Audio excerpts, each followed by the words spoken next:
Sa lahat ng mga ginagawa natin ito, katuwang natin palagi ang pribadong sektor, lalo na sa mahalagang bagay ng trabaho at pasahod.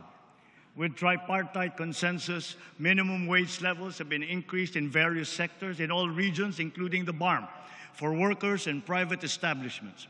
Makakapagdulot ito ng ginhawa sa mahigit 4 na milyong mga kababayan na natin at ng kanilang mga pamilya.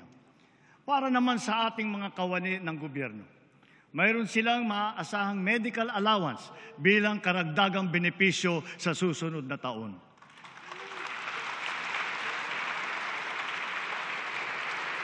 At hindi lamang iyon, meron ding napipintong aumento sa sweldo na makukuha nila sa 4 na tranche. Naglaan na po tayo ng pondo para dito simula sa taong ito at sa mga susunod na taon. Furthermore, we have extended the services of our job order and contract of service personnel working in government. This will also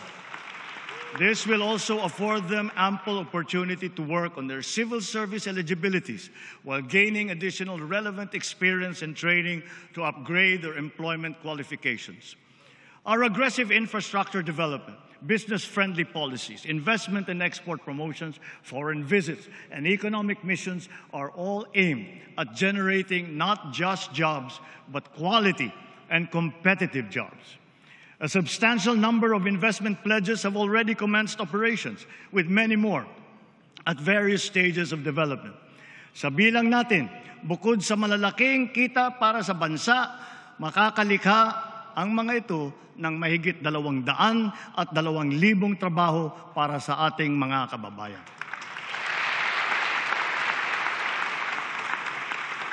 The rationalized incentive scheme under the CREATE Act has also made possible the generation of investments amounting to more than 1 trillion pesos and more than 100,000 new jobs.